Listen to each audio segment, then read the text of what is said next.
Praise the Lord, கர்த்தருக்கு ஸ்தோத்திரம். இன்று கர்த்தர் நம்மோடு பேச விரும்புகிற வார்த்தை, முதலாவது கர்த்தரை தேடுங்கள். ஆமென்.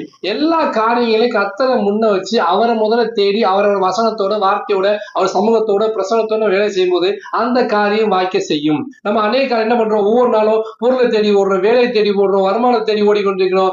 பொழுதுபோக்கு நிம்மதி, இங்க போனா சமாதானம் கிடைக்குமா, இங்க போனா நிம்மதியா இருக்கலாமா, இங்க போனா சந்தோஷமா இருக்கலாம்னு சொல்லி அநேக தேடி ஓடிக்கொண்டிருக்கணும். ஆனா வசனம் சொல்லுதுன்னா, முதலாவது தேவனையும் ராஜ்யத்தையும் அவர் நீதியும் தேடுங்கள், அப்பொழுது இவையெல்லாம் உங்களுக்கு கூட கொடுக்கப்படும்.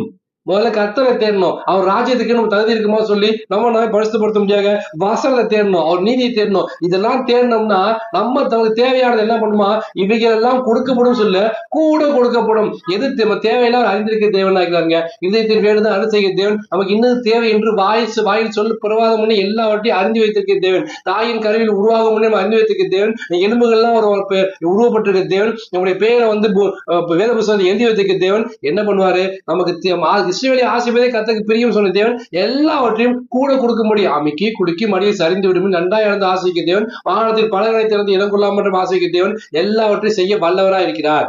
இவ்வளவு ஆசீர்வாதத்தை தேடி வரணும்னா முதலாவது தேவனுடைய ராஜ்யத்தை தேடணும், அவருடைய நீதியை தேடணும், கர்த்தருடைய பிள்ளைகளை வசனம் தேடணும். ஒவ்வொரு நாளும் காலை சமூகத்தில் அமர்ந்து காலை சொன்ன கர்த்தர் சமூகத்தில் அமர்ந்தது ஜெபத்தோட துதியோட அதனால ஆரம்பிக்கும் போது அவரை தேடி போகும்போது நமக்கு தேவையானதெல்லாம் தானா தேடி வரும் சொல்றாங்க.